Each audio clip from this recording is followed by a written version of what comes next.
Organizada por grupos de direita, a primeira manifestação pelo impeachment de Bolsonaro após os atos governistas de 7 de setembro foi um fiasco de público. E com as ruas vazias, as atenções se voltaram a quem não juntou forças contra o presidente. No caso, o PT, a maior organização de esquerda do país e partido do ex-presidente Lula, favorito para 2022 em todas as pesquisas eleitorais. Eu sou Antônio Mami e esse é o Durma Com Essa, o podcast de notícias do Nexo.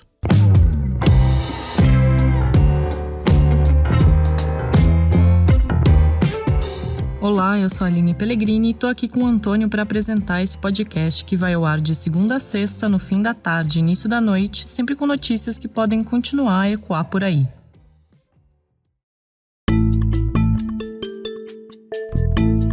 Hoje é segunda-feira, 13 de setembro de 2021, dia seguinte aos protestos pelo impeachment do presidente Jair Bolsonaro realizados em pelo menos 15 capitais brasileiras.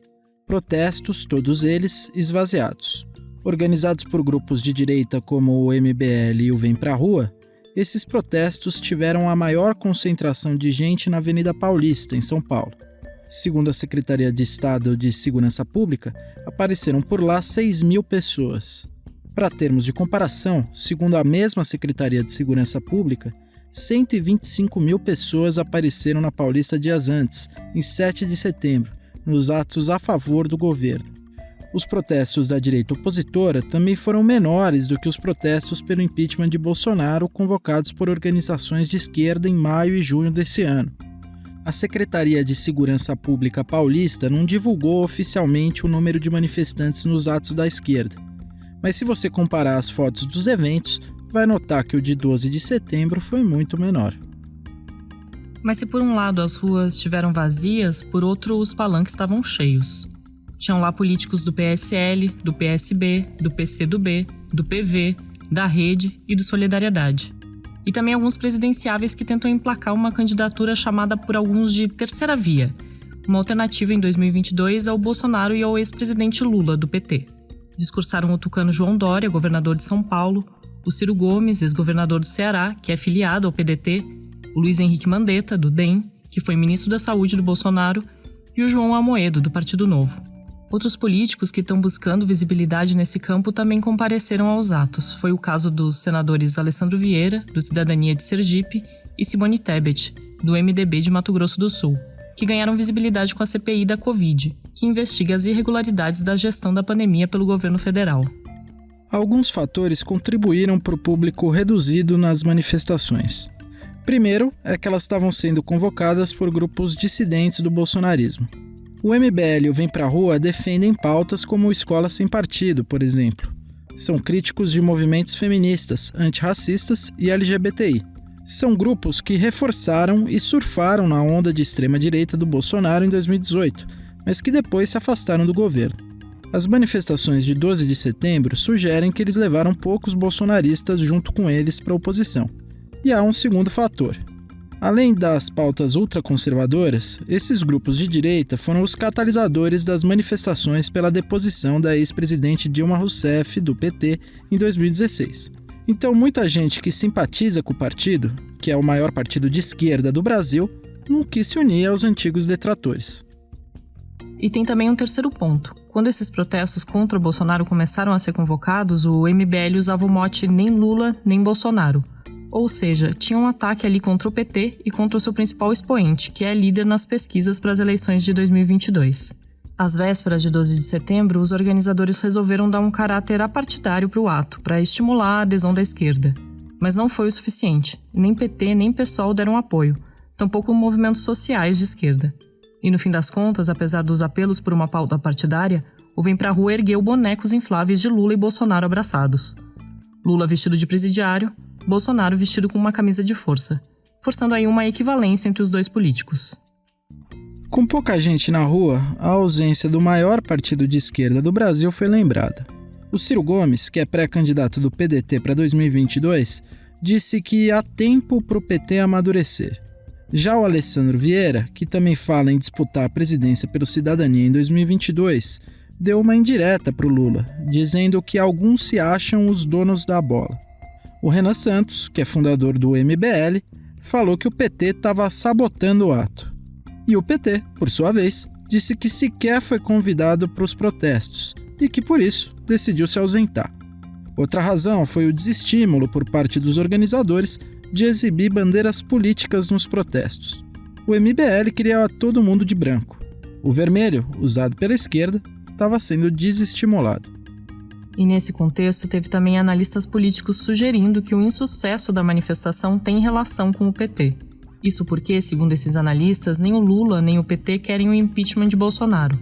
O Igor Gilov, da Folha de São Paulo, escreveu que o Lula não patrocina as manifestações porque ele quer, abre aspas, um Bolsonaro anêmico, pronto para ser nocauteado nas urnas em 2022, e não alguma alternativa a encarnar o antipetismo com vigor eleitoral na centro-direita. Fecha aspas. A Vera Magalhães escreveu algo parecido na sua coluna do jornal O Globo.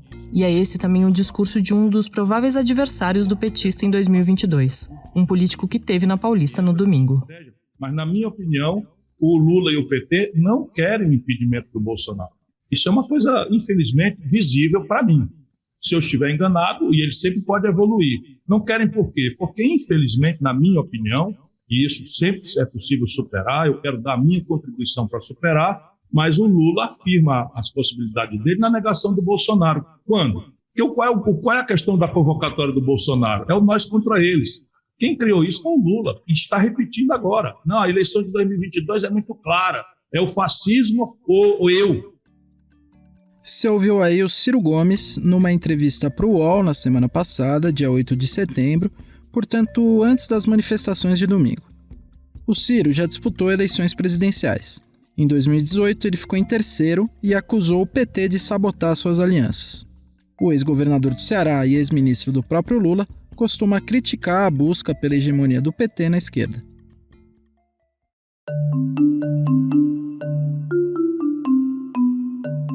Bolsonaro mobilizou muita gente nos atos de 7 de setembro, muito mais gente do que a oposição mobilizou agora em 12 de setembro.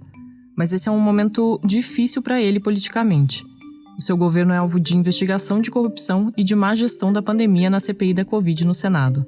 Na economia, a inflação é crescente, o desemprego está alto e a atividade econômica não engrena. Nas pesquisas de aprovação, Bolsonaro bate recordes de impopularidade e, com ameaças institucionais que se repetem de tempos em tempos, voltadas sobretudo ao Supremo Tribunal Federal, se vê cada vez mais isolado.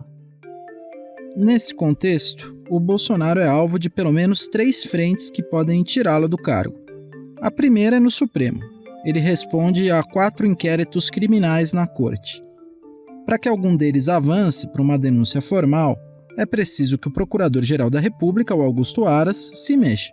Mas ele tem blindado o presidente, que foi quem o nomeou e o reconduziu ao cargo. A segunda frente é no Tribunal Superior Eleitoral.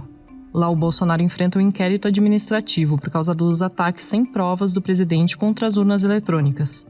É uma frente que pode, em última instância, torná-lo inelegível em 2022. E por fim tem o impeachment. São mais de 100 pedidos aguardando análise do presidente da Câmara, o Arthur Lira, que é do PP de Alagoas. Mas o Lira não mostra disposição de dar sequência no processo. No Congresso, o Bolsonaro tem o apoio do Centrão, que é o grupo político do Lira. E é um grupo de parlamentares com histórico de fisiologismo que vem apoiando o presidente em troca de cargos e acesso privilegiado ao orçamento público por meio de emendas. Com isso, há número suficiente de deputados para barrar a autorização de abertura de um processo por crime de responsabilidade. O PT apoia publicamente o impeachment de Bolsonaro desde maio de 2021. É um apoio oficial, que tem assinatura de pedido de impeachment, pedido inclusive assinado junto com rivais, como políticos do próprio MBL, além da convocação de atos pela deposição do presidente e manifestações de seus líderes a favor do processo. Mas é um apoio que chegou mais tarde do que no caso de outros partidos de oposição, como a Rede, o PDT e o PSB, sendo o PT o partido do candidato na frente das pesquisas eleitorais, num cenário com Bolsonaro. Isso deu combustível para que alguns observadores dissessem que a legenda não tem interesse em destituir o atual presidente. Outro fator que esses observadores também apontam é o fato do Lula não aparecer nas manifestações pelo impeachment do Bolsonaro. E ele, de fato, não tem participado dessas manifestações, nem nos atos do MBL e nem daquelas organizadas pela esquerda. Mas o Lula disse mais de uma vez que é a favor do impeachment. Inclusive, ele chegou a falar disso antes mesmo do apoio oficial do PT à pauta. Eu não quero impeachment do Bolsonaro porque eu não gosto do Bolsonaro, porque eu sou adversário do Bolsonaro. É porque o Bolsonaro já tomou várias medidas que mereciam impeachment e, sobretudo, essa medida genocida da vacina. Essa brincadeira que ele está fazendo com o coronavírus é uma estupidez, é um gesto de um homem que é insano, não tem sentimento. Você ouve aí o Lula numa entrevista para o jornalista Kennedy Alencar, do UOL, em fevereiro de 2021. Na época, o Brasil ainda estava engatinhando para vacinar a população, e a pandemia de Covid estava engatando uma curva ascendente que, no seu pico, ia matar mais de 4.000 pessoas num único dia. Mesmo assim, na mesma entrevista, ele dizia que achava que não havia tempo para o impeachment. Eu sinceramente, não acho. Se a gente não conseguiu colocar impeachment em votação com o Rodrigo Maia, certamente você não vai conseguir colocar impeachment agora com o Lira. Então eu penso que, sinceramente, falando, sabe, abertamente ao povo brasileiro, eu não acredito que haja um tempo agora de fazer o debate sobre o impeachment. E nem o Lira vai colocar impeachment em votação. Aí o Lula de novo falando ao UOL. Vale lembrar que essa entrevista foi dada ainda em fevereiro, um pouco depois do Arthur Lira ser eleito presidente da Câmara dos Deputados com apoio do Bolsonaro. Ele sucedeu o Rodrigo Maia, que estava aumentando o seu antagonismo com o presidente, mas que não tinha colocado nenhum pedido de impeachment para votar ao longo dos 2 anos em que ele presidiu a casa durante o mandato de Bolsonaro. Se o Lula mantiver a mesma conta, se lá em fevereiro não dava tempo de engatar um processo de impeachment, não vai ser agora, 7 meses depois, que vai dar, ainda que a pressão sobre o Bolsonaro tenha aumentado. Bom, diante disso, a gente procurou especialistas para analisar a postura do PT com relação ao impeachment. Uma foi a socióloga Mona Lisa Soares, professora da Universidade Federal do Ceará. Ela diz que o cenário atual, com Lula e Bolsonaro na disputa de 2022, está se desenhando favorável para o petista. Mas que só com isso não dá para falar que o apoio do partido ao impedimento é jogo de cena. Muitos observadores e analistas entendem que para o PT o apoio ao impeachment pode ser um jogo de cena, porque para o PT interessa muito mais um Bolsonaro que vai chegar até 2022 desgastado, enfraquecido e que pode claramente ser derrotado pelo PT. À medida em que esse cálculo ele realmente existe, né, e ele faz parte da dinâmica do jogo político, a discussão sobre o antibolsonarismo e sobre um possível processo de impeachment, ele também corre lado a lado. E nesse sentido, o PT também tem participado dessas discussões, né? E tem participado das manifestações, tem colocado sua base social na rua, tem colocado as suas lideranças favoráveis. Nos levantamentos, todos os seus deputados estão lá favoráveis, né? Não participou da última manifestação chamada para o dia 12 por conta das dissensões em torno da liderança do MBL nesse ato. Mas, enfim, o PT também tem participado nesse outro campo do debate. A gente também falou com a Luciana Santana, que é professora de Ciência Política na Universidade Federal do Alagoas e na Universidade Federal do Piauí. Ela acha que o PT se posicionou um pouco tarde sobre o processo de impeachment e que isso fazia parte de um cálculo eleitoral sobre as possibilidades do processo vingar ou não. Mas ela diz que é vantajoso para o PT se colocar a favor do impeachment agora, mesmo que o processo não vingue, porque essa é mais uma frente de fragilização do Bolsonaro. O PT seria um partido relevante, porém, diante dessa situação onde você tem o presidente do Senado, o presidente da Câmara, Centrão, MDB e alguns outros partidos contrários ao processo de impeachment, o cálculo eleitoral se mantém. Então é importante ele se posicionar como um ator relevante ali dentro da oposição, mas sabendo que as condições desse impeachment seguir adiante são muito remotas. Traz mais estragos para o presidente Jair Bolsonaro, porque logo a gente já está no ano eleitoral, 2022 está chegando, e os resultados de várias frentes aí que incriminam o presidente em situações diversas, né, CPI, envolvimento dos filhos, e mais esses pedidos reiterados de impeachment trazem uma fragilização aí da candidatura do presidente à reeleição. A Mona Lisa Soares ainda apontou que o apoio do PT sozinho também não é capaz de fazer o processo avançar. Isso porque, além do Lira aceitar algum pedido, é preciso que outros atores fora da esquerda ajam. Ela cita, por exemplo, o PSDB e o PSD, que compuseram com Bolsonaro e que começam a discutir a possibilidade de aderir ao impeachment. Possibilidade que ficou mais distante depois que Bolsonaro recuou em seus ataques contra a democracia e as instituições sob aconselhamento de Michel Temer. Para que o impeachment do presidente consiga, de fato, deslanchar, uma série de outros atores do campo da direita e da centro-direita que estiveram, na base do presidente e em aproximação com o presidente precisariam caminhar muito mais para esse sentido. Vamos ver em que medida se passa de fato a existir uma frente mais ampla de partidos no Congresso Nacional que passa a discutir sobre essa possibilidade de impeachment, e aí sim nós vamos poder ver se essa posição do PT ela vai de fato se adensando e se o impeachment tendo viabilidade, em que medida de fato o PT coloca mais e mais dessa sua energia e dessa força nessa pauta para que se teste essa tese de se o PT faz ou não jogo de cena com essa pauta.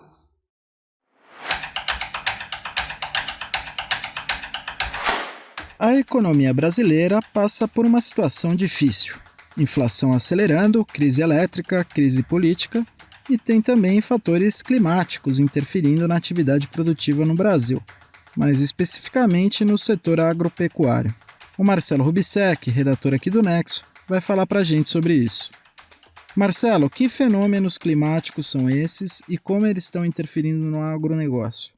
A gente pode citar dois fenômenos principais. O primeiro é a falta de chuvas, que a gente vê que está levando a toda essa crise no setor de energia elétrica, mas que também está atrapalhando a agropecuária. Isso pela escassez de água, que dificulta todo o processo de produção.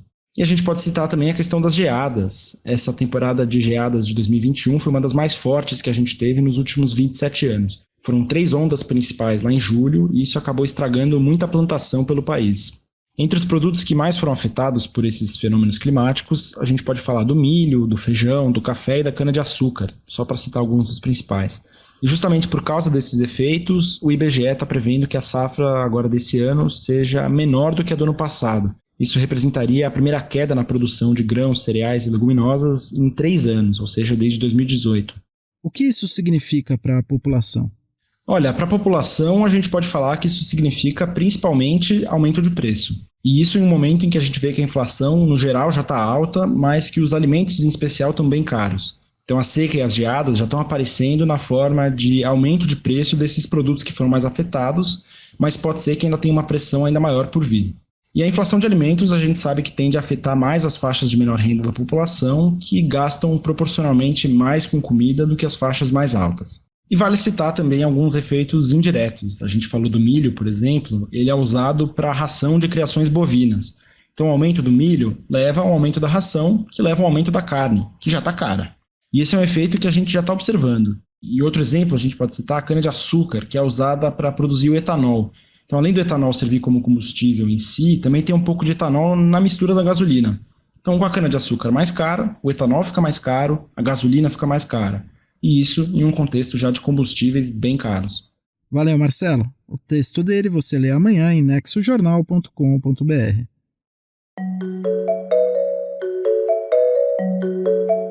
O Papa Francisco fez uma viagem importante para Budapeste, capital da Hungria. Quem explica para a gente por quê é o repórter especial João Paulo Charlot. Olá, ouvinte. Olá, amigos do Durma Com Essa. O Papa Francisco teve uma reunião de 40 minutos ontem em Budapeste com o primeiro-ministro da Hungria, o Viktor Orbán. Todo mundo sabe que o Papa viaja muito e visita muita gente, mas esse encontro aí tem algo a mais que vale a pena a gente olhar. O Orbán vem se consolidando na Europa como um dos principais líderes dessa nova corrente da extrema-direita populista, da qual também faz parte o nosso presidente Jair Bolsonaro. Essa corrente ideológica é marcada não apenas pelo liberalismo econômico e pelo conservadorismo moral, mas também por manter uma relação ambígua ou às vezes marcadamente golpista em relação à democracia. Para os políticos desse setor, a religião ocupa um espaço central. No caso do Brasil, é só olhar o uso político que o Bolsonaro faz da sua relação com os evangélicos. No caso de Orbán, isso é feito em relação aos católicos. A Hungria é um país de maioria católica, e é também um dos países da Europa no qual os católicos são mais conservadores. Uma pesquisa feita pelo Pew Research Center no fim de 2018 mostrou, por exemplo, que só 2 de cada 10 católicos húngaros aceitariam que um membro de sua família fosse muçulmano. É justamente esse público que o Orbán tenta catalisar a seu favor. Ele mistura religião com política. Diz que o catolicismo é parte da identidade nacional dos húngaros e os imigrantes, sobretudo os negros e os muçulmanos, nunca vão ser absorvidos pela cultura local.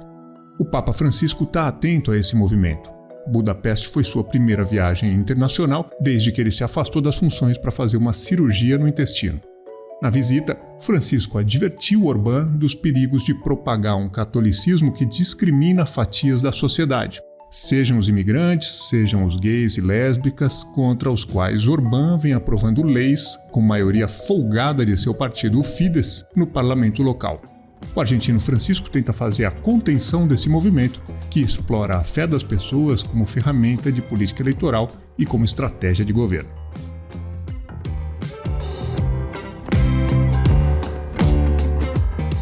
Do papel do PT no movimento pelo impeachment, passando pelos efeitos do clima sobre o agronegócio brasileiro e chegando na visita do Papa ao primeiro-ministro da Hungria, durma com essa.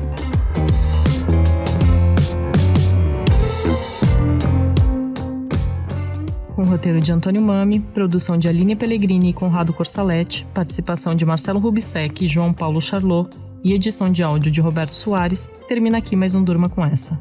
Amanhã tem mais.